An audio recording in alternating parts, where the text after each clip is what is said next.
Hello दोस्तों, मेरा नाम विखार है। विक सिक्योरिटी में आपका स्वागत है। इस वीडियो में हम टीसीपी के बारे में वायरशा के थ्रू देखेंगे कि लाइव सिनेरियो में टीसीपी कैसे काम करता है। तो चलिए शुरू करते हैं वीडियो को। ये खुल गया है, हम इसको रिकॉर्डिंग करेंगे। Start capturing packets. एरिया को हमको कैप्चर हो चुके हैं कि में कितने हुए। अभी मैं टीसीपी के थ्रू इसको फ़िल्टर करूँगा। यहाँ से टीसीपी का पैकेट कहाँ गया, एक्नॉलेज।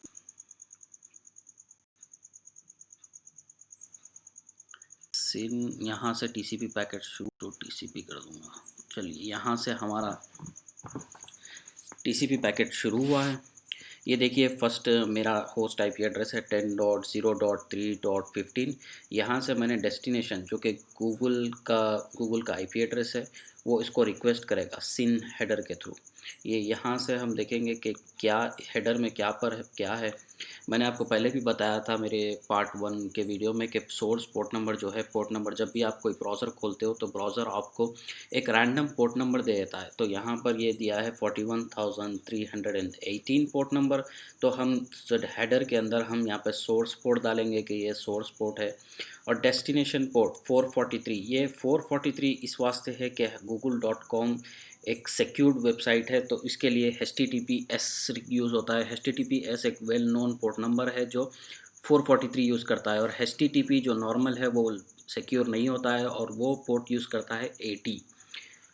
अब नीचे आते हैं ये स्ट्रीम इंडेक्स। स्ट्रीम इंडेक्स ये होता है कि जब टीसीपी का एक कनेक्शन शुरू होता है, ये कनेक्शंस कितने भी हो सकते हैं, मतलब एक ही साथ कई कनेक्शंस हो सकते हैं, तो इसको एक स्ट्रीम इंडेक्स वाइड एक इसको नंबरिंग दे देता है कि ये स्ट्रीम इंडेक्स 1 है, 2 है, 3 है। जितने भी कनेक्शंस होंगे उसको, अगर एक टीसीपी कनेक्शन है तो ये स्ट्रीम इंडेक्स 1 हो गया, दूसरा टीसीपी कनेक्शन को स्ट्रीम इंडेक्स 2 हो गया। इस तरीके से कंटिन्यूस जाते हैं। नेक्स्ट आ गया सीक्वेंस नंबर। ये सीक्वेंस नंबर हमने देखा था हमारे पोस्ट में कि भाई सीक्वेंस नंबर वो होता है कि जब भी आप अपना बाइट्स भेजते हो तो हर बाइट को एक सीक्वेंस नंबर लगा के भिजा देते हो। ये यूजुअली ज़ीरो इस वास्ते है कि ये ज़ीरो नहीं है, ये ज़ीरो, ये असल में ये एक हेक्साडेसिमल है। 4 बाइट्स का हेक्साडेसिमल नंबर है जो एक बहुत ही कॉम्प्लेक्स नंबर बनता है, जो मे बी मिलियंस में होगा। तो देखिए यहाँ पर रॉ ये दिख रहा है, इतना बड़ा नंबर हो सकता है ये 4 बाइट्स का कॉम्प्लेक्स नंबर। तो वाइटस्टॉक इसको इजीली अंडरस्टैंड करने के लिए ये ज़ीरो लिख देता है। ये एक्चुअली में ज़ीरो नहीं है, ये एक नंबर होता है। अभी इसके अंदर एक्नॉलेजमेंट नंबर 0 है क्योंकि ये अभी रिक्वेस्ट भेज रहा है, क्योंकि एक्नॉलेज वहाँ से आएगा दूसरे साइट से। और नीचे चलते हैं, यहाँ पर हम देखेंगे हेडर लेंथ जो 1010 है। मैंने आपको हेडर लेंथ कैलकुलेशन भी पार्ट 1 में बताया था कि ये किस तरीके से कैलकुलेट होता है। हालांकि ये 4 बिट्स का होता है। तो यहाँ पर हम जहाँ भी 0101 है, इधर मैं लेफ़्ट साइड से जा रहा हूँ, तो यहाँ पे 0 लगाएंगे तो 0 ही होगा ऑब्वियसली। 1 होगा तो क्या होगा, यहाँ पर 2 पावर 1 लगाएंगे। 2 हो गया। 1 की जगह पे हम 2 को रिप्लेस करके उसके ऊपर पावर लगा देंगे। 2 पावर 0, 2 पावर 1, 2 पावर 2, 2 पावर 3। तो 2 पावर 3 8 होगा जो शुरू का 1 है, और उसके बाद 0 तो 0 ही रहेगा। जो नेक्स्ट 1 है उसके ऊपर हम 2 पावर 1 लगाएंगे जो 2 होगा। 8 + 2 10 होगा। 10 से हम फिर उसको स्केल ऑफ 4 मतलब 4 से मल्टीप्लाई करेंगे। 10 × 4 40 बाइट्स। आपको अच्छे से समझने के लिए मेरे पहले के वीडियोस टीसीपी के देख लो, आपको समझ में आ जाएगा कि ये हेडर कैसे कैलकुलेट किया जाता है।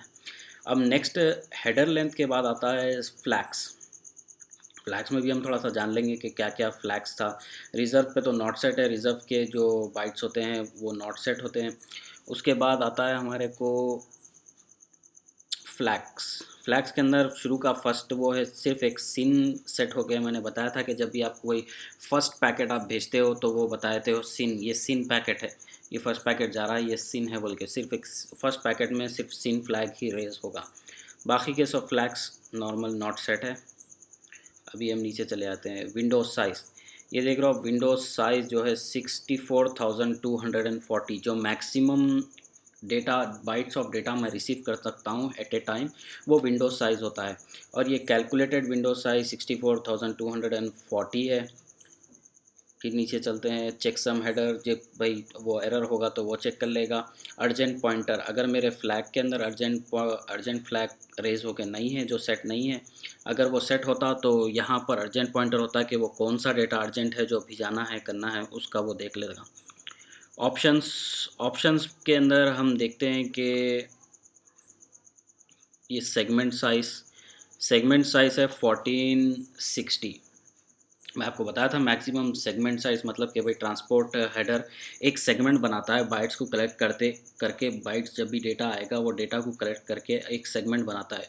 तो वो सेगमेंट का मैक्सिमम साइज़ ये अपना शो कर रहा है, मतलब कि भाई होस्ट मेरा, मैं शो कर रहा हूँ कि मेरा मैक्सिमम विंडो साइज़ है 64,240 और मेरा मैक्सिमम सेगमेंट साइज़ है वो 1460 है। यानी मतलब ये है कि मैं एट ए टाइम पे, अब मैं ये 64,240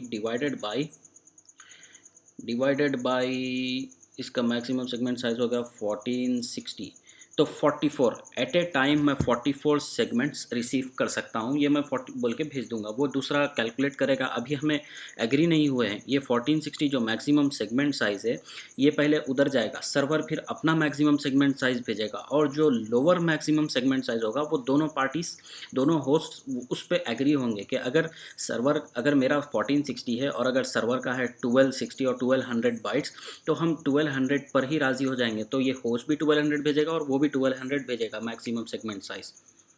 ओके, तो और अब हम और नीचे आते हैं, ये टाइम्स, ये हो गया विंडो स्केल। ये विंडो स्केल का कॉन्सेप्ट ये है कि ये जो विंडो साइज़, देखिए विंडो स्केल जो है ये 7 है, तो एक्चुअली विंडो स्केल जो है, ये विंडो साइज़ मेरा जो है वो मल्टीप्लाई, जो एक्चुअल होता है उससे मल्टीप्लाई करते हैं, मल्टीप्लाई बाई 128, इससे मल्टीप्लाई होके एक्चुअल विंडो साइज़ बनेगा। तो ये तो खैर यहाँ से रिक्वेस्ट चलेगी, फिर उसके बाद से गूगल वाला अपनी रिक्वेस्ट सेंड करेगा। ये 216 इसका आईपी एड्रेस है, सोर्स आईपी एड्रेस, फिर ये डेस्टिनेशन आईपी एड्रेस, उसके थ्रू ये अब अपना हेडर भेज रहा है। ये हम देख लेंगे।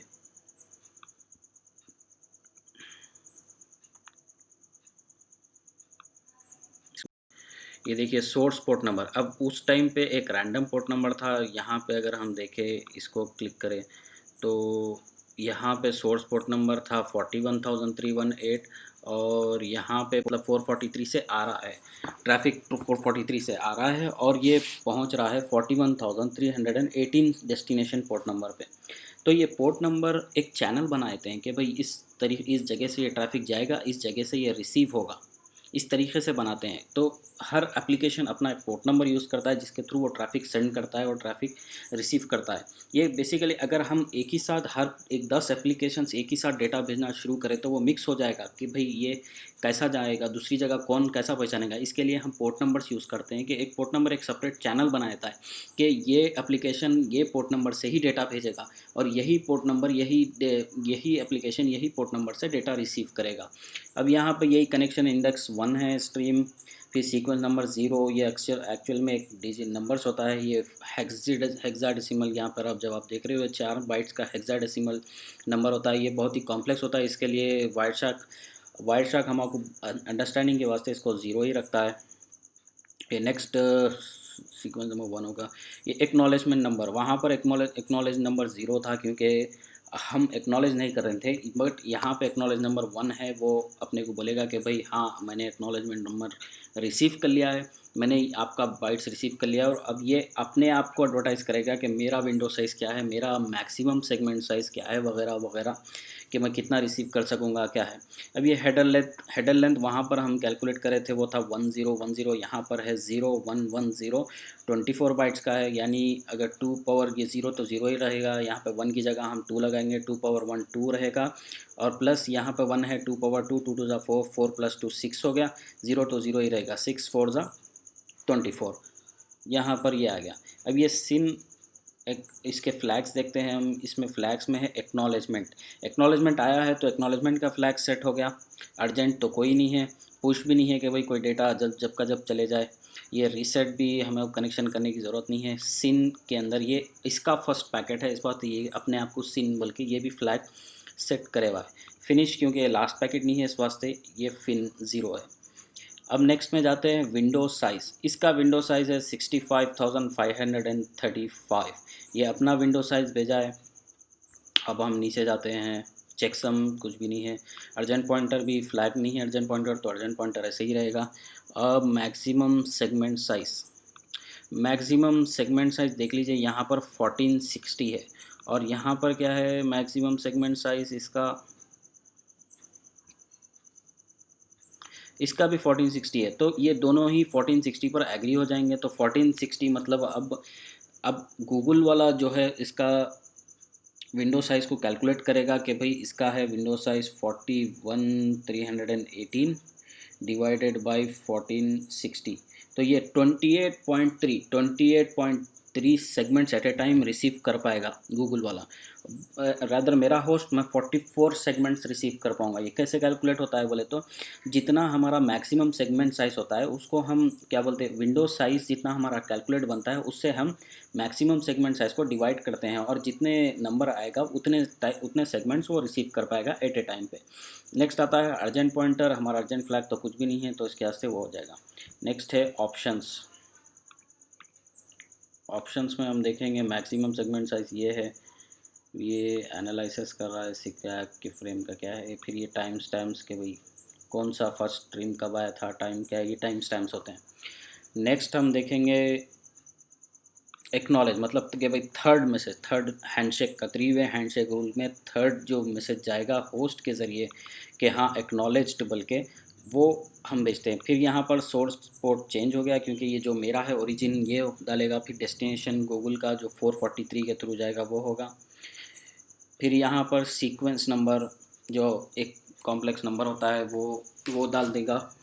फिर एक्नॉलेजमेंट के भाई हमने तुम्हारा जो पैकेट था वो हमने रिसीव कर लिया है, उसके बारे में एक्नॉलेज करेगा। फिर ये हेडर अपना 20 बाइट्स का जो मिनिमम हेडर होता है उसका हेडर है। फ्लैग्स में एक्नॉलेजमेंट फ्लैग सेट है, ये सिन नहीं है क्योंकि ये थर्ड मैसेज है, ये फर्स्ट मैसेज नहीं है। अगर ये फर्स्ट मैसेज होता तो यहाँ पर सिन फ्लैग भी रेज होता, सिर्फ एक्नॉलेजमेंट फ्लैग रेज है क्योंकि वहाँ पर एक्नॉलेजमेंट 1 है जो वैल्यू होगी। अब नेक्स्ट होगा फिन। तो लास्ट बाइट जब आप ये कनेक्शन को ये इनिशिएट कर रहे हो, जब आप बंद करोगे तो फिन फ्लैग भी रेज हो जाएगा। नेक्स्ट देखते हैं टीसीपी के फ्लैग्स तो ख़त्म हो गए हैं। विंडो साइज़ 64 to 40 है विंडो साइज़ के अंदर। ये एक बात आपको समझ लो कि ये विंडो साइज़ हर हेडर में ये अपना टीसीपी सेंड करता है। मतलब कि भाई इस it depends on the network connectivity, कभी नेटवर्क हाई होता है कभी लो होता है, तो उस हिसाब से ये अपना विंडो साइज़ हर हेडर में डिफरेंट भेजेगा और वो जब होस्ट को पहुंचेगा तो वो उसको एनालाइज करके उस हिसाब से डेटा भेजेगा। ये कांस्टेंट रहना ज़रूरी नहीं है। ये 64,240 जो है ये कांस्टेंट नहीं रहता, ये कभी भी चेंज हो सकता है। विंडो साइज़ भी चेंज हो सकता है और मैक्सिमम सेगमेंट भी चेंज होता है। हर हेडर के साथ जब भी आप हर सेगमेंट जब भेजोगे, वो सेगमेंट जब रिसीव होगा दूसरे एंड पे, उन्हें फिर आपको एक एक्नॉलेज बोल के अपना विंडो साइज़, अपना मैक्सिमम सेगमेंट साइज़ करंटली भेजेगा। वो फिर आप एनालाइज करोगे, फिर आप क्या करोगे उसको रिसीव करोगे, फिर अपना सेम विंडो साइज़ और मैक्सिमम सेगमेंट साइज़ उसे भेजोगे। इस तरीके से हर हेडर में आपको एक तो एक्नॉलेजमेंट मिलेगा कि भाई मेरे को ये डेटा रिसीव हो गया, और दूसरा आपको विंडो साइज़ भी पता चलेगा और मैक्सिमम सेगमेंट साइज़ भी पता चलेगा। नेक्स्ट है, ये तो कैलकुलेटेड है, ये कैलकुलेट करेगा नीचे मैं आपको बताऊँगा। ये अर्जेंट पॉइंटर कोई अर्जेंट डेटा वो नहीं है। सीक्वल ये एनालिसिस है, ये टाइम स्टैम्प्स है। सो दैट्स इट गाइस, ये है टीसीपी 3 वे हैंडशेक, जिसके अंदर हम देख चुके कि कैसे सीन मैसेज में जाता है, सीन एक में रिप्लाई आता है, फिर इन्हें एक्नॉलेज बोल के भेजता है। उसके बाद ये अपने डेटा सेंड करना शुरू कर देगा, क्लाइंट हेलो वगैरह वगैरह डेटा अपना सेंड होता चले जाएगा जब तक के एंड नहीं होता। दैट्स इज गाइस, ये वीडियो में हमने वायरशार्क के थ्रू देखा कि लाइव सिनेरियो में टीसीपी कैसे काम करता है। और तब तक के लिए ये चैनल को सब्सक्राइब करिए, लाइक करिए, शेयर करिए, और हम नेक्स्ट वीडियोस में सीसीएनए या फिर दूसरे टॉपिक्स पर डिस्कस करेंगे। Thank you guys.